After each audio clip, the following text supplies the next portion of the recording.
Como estamos hablando de la fe, tenemos que decir que no toda fe es una genuina fe en el Señor Jesucristo. En primer lugar, tenemos aquella fe que decíamos que teníamos. Yo creo en Dios, yo creo en el Señor, yo creo en Cristo Jesús, en el Señor Jesús, pero no hemos realmente llegado a la concepción espiritual de lo que Cristo ha hecho por nosotros y de la conciencia que debemos de tener de que somos pecadores y que estamos bajo una condenación eterna y que necesitamos entonces tomar en serio para hacerle una declaración al Señor Jesucristo que vive a la diestra del Padre, para que nos sea tomado en cuenta ese sacrificio en nuestro beneficio eterno. Entonces no estamos hablando de esa fe, no estamos hablando tampoco de aquella fe, de aquellas personas que por presiones o por conveniencia o por lo que sea, se afilian a una iglesia cristiana evangélica y dicen que ya son de Dios, que ya son personas que van para el cielo. Por tener una membresía de una iglesia cristiana no van a ir al cielo, porque la palabra es clara en el sentido de que la verdadera fe es un nacimiento espiritual, es una resurrección espiritual de nuestro espíritu que estaba muerto. Y si eso no se dio en el momento en que nosotros nos afiliamos a una iglesia cristiana, no somos de Dios, porque Dios no es Dios de muertos espirituales, como Dios le dijo a los fariseos de aquel tiempo, sino de Dios vivos. Dios de vivos, refiriéndose a Abraham, Isaac y Jacob, que en su tiempo hace años habían ya muerto, pero estaban vivos espiritualmente. Entonces, la verdadera fe, pues, es esa fe que nació de Dios y vino a nosotros. Es el nacimiento espiritual del cristiano, no una fabricación religiosa, no un convencimiento intelectual del hombre, sino que le vino de Dios. Ahora esa fe, verdadera fe, siempre tiene que ser probada. Veamos un caso. Dice que nuestra fe, que es más preciosa que el oro, tiene que ser probada por las pruebas. Cuando usted compra una joya de oro, usted la compra y se queda satisfecho y dice, no, sí es de oro. Aunque no conozca el oro, aunque no sepa distinguir entre el cobre y el oro, usted se queda tranquilo o la prueba. O va con alguien que sabe de oro y le dice, mira, esta joya es de oro. Y entonces ya, habiéndole pasado la prueba, el juicio de una persona conocedora, entonces ya se declara que verdaderamente aquella es una joya de oro. Igualmente entonces, la verdadera fe tiene que ser probada. Y ahí se ve si verdaderamente hay una genuina fe, un verdadero pertenecer a Dios.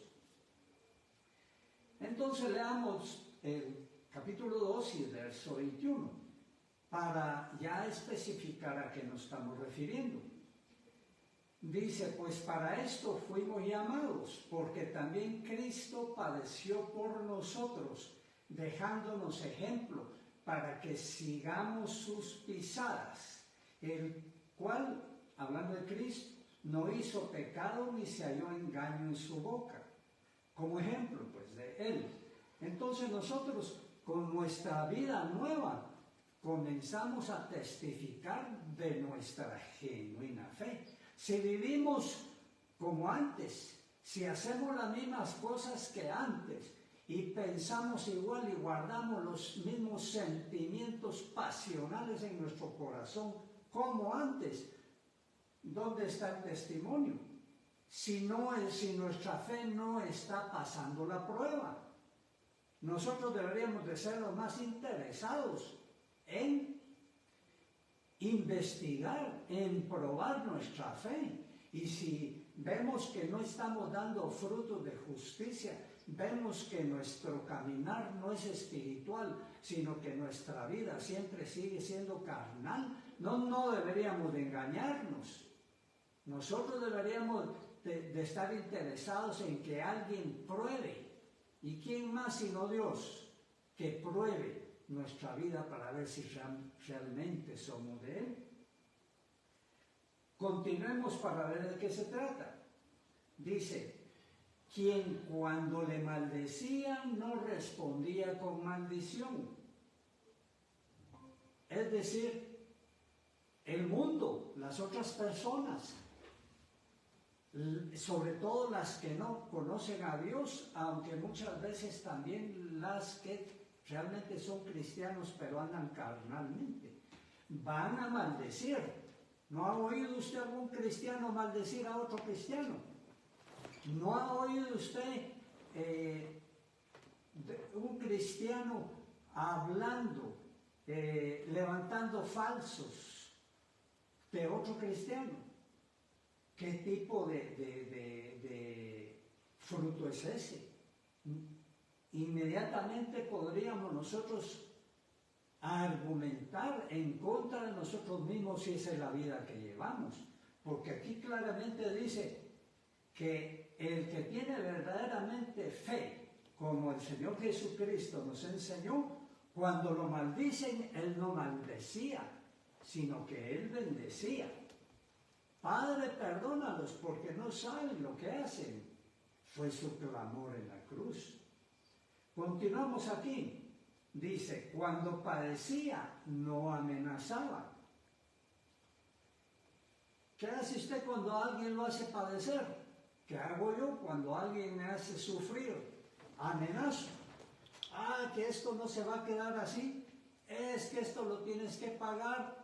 Es que vas a tener consecuencias. Y aunque no lo digamos, ya lo maquinamos en el corazón y ya estamos viendo cómo nos vamos a vengar de aquella persona. Ese no es un fruto de una fe genuina. Ese es un fruto carnal. Y tendríamos que pensar si es porque somos grasamente carnales y no tenemos espiritualidad de Dios en nosotros, o porque realmente nos hemos separado tanto de los caminos de Dios que ya andamos como que si no fuéramos cristianos.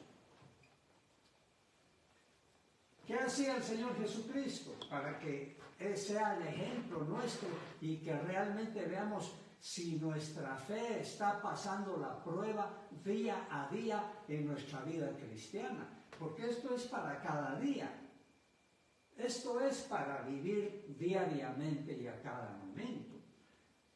Cuando al Señor Jesucristo le pasaba todo esto, cuando lo maldecían, cuando lo perseguían, cuando hablaban mal de Él, sus mismos familiares no creían en Él, decían que estaban locos. ¿Qué decía Él? Él contraatacaba a sus mismos familiares hermanos. No, sino que aquí dice, encomendaba la causa al que juzga justamente.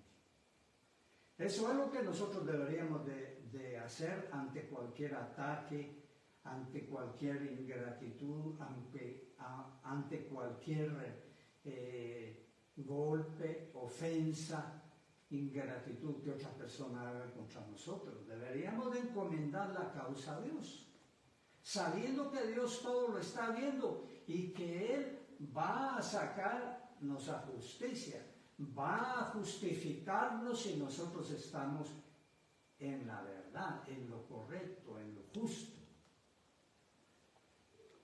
No cabe pues la venganza, no cabe la violencia, no cabe la habladuría, no cabe el rechazo, no cabe el rencor en aquellos que tienen verdadera fe y que esa verdadera fe está pasando la prueba. Ahora, ¿por qué nos interesa tanto pasar la prueba? En primer lugar, ya dijimos que es porque nosotros somos los interesados primeros en saber si tenemos una fe genuina o no. Pero en segundo lugar, como dice aquí en capítulo 1 y verso 7, perdón, 1:7, sí, dice, para que sometida a prueba vuestra fe sea hallada en alabanza, gloria y honra. Quiere decir que aquel que está pasando la prueba, aquel que no está actuando en esta forma como antes lo hacía, sino que ahora anda en caminos diferentes, este merece la alabanza, la honra de Dios, y Dios lo va a alabar, Dios lo va a honrar, Dios lo va a justificar. Por eso es tan importante. Y todo lo contrario, aquel que no pasa la prueba, Dios va a decir, está fallando. Dices que eres cristiano, pero no andas como cristiano. No das frutos de justicia. Continuemos. También dice el verso 14 del capítulo 3, mas también si alguna cosa padecéis por causa de la justicia, bienaventurados sois. El mundo está lleno de injusticias y muchas de esas injusticias nos alcanzan, o aún cuando vemos nosotros como cristianos injusticias a nuestro alrededor, debemos nosotros no callar, no justificar al injusto, sino que apoyar a aquel que está siendo atacado con una injusticia. Entonces, sea que nos alcance a nosotros la injusticia de otros directamente, o porque nosotros tengamos que tomar parte a favor de la justicia en beneficio de otros, nosotros vamos a padecer persecución por eso. Pero esa persecución es agradable delante de Dios. Bienaventurados sois, dice el Señor. En ese caso, cuando nosotros tenemos hambre y sed de justicia, como dice el capítulo 5 de Mateo.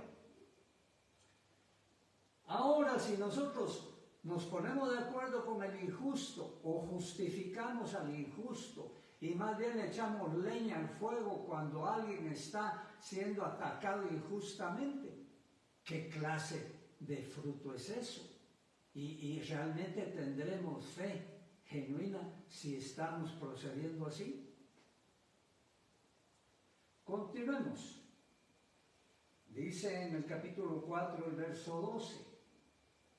Ahora vamos a hablar de otro aspecto de la prueba de la verdadera fe. Dice, amados, no os sorprendáis del fuego de prueba que os ha sobrevenido, como si alguna cosa extraña os aconteciese, sino gozaos por cuanto sois participantes de los padecimientos de Cristo. Cuando somos nosotros, por alguna prueba de fuego que haya venido a nuestra vida, participantes de los vituperios de Cristo? Pues cuando estamos padeciendo por el Evangelio. Esto no a cualquiera le toca. Esta experiencia es particular y especial para todos aquellos que participan de alguna manera del Evangelio. Y entonces, en ese caso, van a recibir persecución. como dice el verso 14, si sois vituperados por el nombre de Cristo, sois bienaventurados. Pero le pregunto yo, ¿cuántas veces has sido vituperado, maltratado, dañado, robado o algo por el Evangelio? ¿Cuántas veces le ha tocado que sufrir esa experiencia? Pregúntese usted, si no ha sufrido esa experiencia, ¿por qué será? ¿No será que porque tiene el Evangelio abandonado? ¿No será que porque no tiene una genuina fe que lo mueva a participar en el Evangelio? Porque Pablo dice que le era impuesta necesidad de predicar el Evangelio. ¿Qué necesidad tiene usted? ¿Y cuán valiente y esforzado es en ese propósito? Esa es una prueba de la verdadera fe. Si nunca nos nace el deseo de predicar, ¿cómo pensar que tenemos una verdadera fe y que el Espíritu Santo nunca nos impulse a predicarle a alguien? Nunca anhelemos servir a Dios, dar fruto, predicándole a otro, tener ese gozo, esa gloria de ver que a alguien se le escapa a Satanás del infierno. ¿Verdad que no se puede pensar en eso? El verso 16 nos complementa el pensamiento. Dice, pero si alguno padece como cristiano, no se avergüence, sino glorifique a Dios por ello. Una vez fui a visitar a la cárcel a un hermano que por fe le decía y le digo hermano todavía, pero no daba buen testimonio y cayó preso justificadamente por una fechoría que había hecho. Cuando lo llegué a ver me dice, aquí padeciendo por el nombre de Cristo. Caramba, en lugar de arrepentirse, decir algo ahí para que oráramos y hubiera un arrepentimiento de aquello que había hecho, todavía mancha el nombre de Cristo con eso. No, eso no es posible, ¿verdad? El que padece como cristiano es porque no le vino aquello por algo malo, por haber dicho un chisme de otra persona, por haberle robado algo, etcétera, etcétera, no, sino que porque es cristiano, porque anda haciendo la obra de cristiano, porque es fiel a Cristo, y a otros les molesta eso, y no entienden ellos cómo es que aquel hombre que antes era diferente ahora se volvió totalmente a Cristo y defiende la causa de Cristo, que es su propia causa. Amén. ¿Qué más nos dice de la verdadera fe? Dice el verso 6 del capítulo 1, en lo cual anteriormente nos estaba hablando de la herencia incorruptible, incontaminada e inmarcesible que Cristo tiene preparado para todos nosotros en la eternidad. Entonces dice aquí, en lo cual vosotros os alegráis. Paremos un momentito aquí, porque esto es muy importante. La verdadera fe produce un gozo inefable, un gozo imparable, un gozo desbordante, un gozo que nos satisface en todo momento y nos mantiene firmes en ese camino en todo momento. Eso es lo que produce la verdadera fe, la fe genuina en el cristiano, porque sabe que tiene de Dios, sabe qué es lo que Dios le ha dado, sabe qué es lo que Dios le tiene preparado en la eternidad. ¿Y cómo no le va a producir gozo eso? Si muchos se alegran por cualquier cosa terrenal que consigan. Es que cualquier cosa. Se ponen su cadenita de oro, brillante, bonita, maravillosa según ellos, ya casi a punto de quitarse la camisa y la camiseta para que miren bien la cadenita de oro. ¿Y cómo? ¿Qué significa eso? ¿Qué valía tiene eso? Ninguna. ¿Y cómo entonces esta gloria que Dios nos ha dado y nos tiene deparada no nos va a producir un genuino, un verdadero, un glorioso, como dice aquí Pedro, que mire qué palabras usa, y era un pescador inefable, dice, incorruptible, incontaminada esta gloria, inmarcesible. ¿Le entiende usted a Pedro cuando Pedro le dice esta gloria inmarcesible? La mayoría decimos, tengo que ir al diccionario. Pues inmarchitable, pues. Pero mire, lo que hace sentir y decir la gloria que Dios nos tiene preparada a los cristianos. Y lo dice un pescador. Aleluya. Entonces, continuemos aquí en el verso 6, capítulo 1. Aunque ahora por un poco de tiempo, si es necesario, tengáis que ser afligidos en diversas pruebas. ¿Qué clase de evangelio le prometieron o le presentaron a usted cuando recibió al Señor Jesucristo? Le dijeron que se iban a terminar los problemas.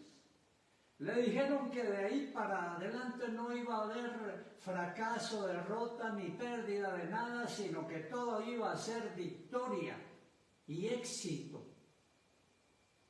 Le dijeron que nunca se iba a pasar en ningún momento necesidad económica, sino que los millones iban a venir encima de usted y usted iba a decir, ya no, ya no, ya no. Lo engañaron. En el mundo tendréis aflicción, dijo el Señor Jesucristo. Pero confiad, yo he vencido al mundo. Y Él no venció al mundo para Él, sino que para nosotros. Y para que entonces nosotros sepamos que es posible que seamos enseñados a través de muchas pruebas, si es necesario. Algunos pasamos pruebas porque era necesario, porque no queríamos soltar presa de nuestra vieja naturaleza. Nuestra vieja naturaleza es como un bulldog. Tiene agarrado ahí el mundo y sus cosas y no las quiere soltar. Y el Señor nos dice, suéltala, suéltala, no te conviene. Y somos como el bulldog que no suelta. Entonces, ¿qué hay que hacerle al bulldog? Hay que taparle la nariz, hay que echarle agua caliente, cualquier cosa hay que hacer para que suelte la presa. Pero, como no somos perfectos también, y Dios quiere perfeccionarnos, quiere probarnos, quiere que nosotros mismos nos demos cuenta si tenemos una verdadera fe o no. Entonces, Pablo dice, yo estoy enseñado a tener y a no tener, por ejemplo.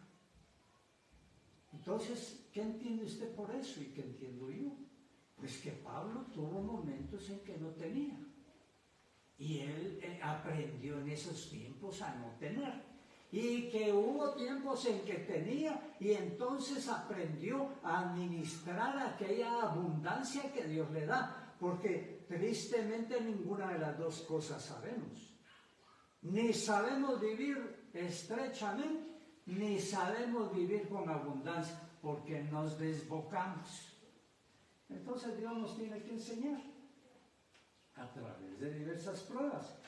Pero, entendiendo que, como aquí el verso 6 del capítulo 1 nos está enseñando, que sobre esas dificultades, sobre esas circunstancias adversas, sobre esas necesidades, hay un gozo inefable, glorioso e inmarchitable en nuestro corazón, en nuestra alma, porque sabemos que nosotros tenemos algo mucho, infinitamente superior en los cielos. Aleluya.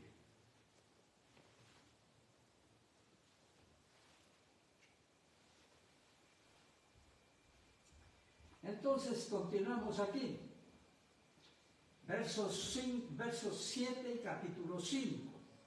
Dice, echad vuestra ansiedad sobre Él, porque Él tiene cuidado de vosotros. Esta es la conclusión. La genuina fe va a ser probada. Va a ser probada en la vida del cristiano y posiblemente a diario, para ver si realmente estamos en la fe en Cristo. Y también va a ser probada cuando nosotros participemos en el Evangelio. Y esa va a ser una prueba más maravillosa, más gloriosa. Pero, como nos ha enseñado Pedro, y mire que Pedro sabía del sufrimiento, porque Dios le había dicho, otro vendrá y te ceñirá y te llevará donde tú no quieras.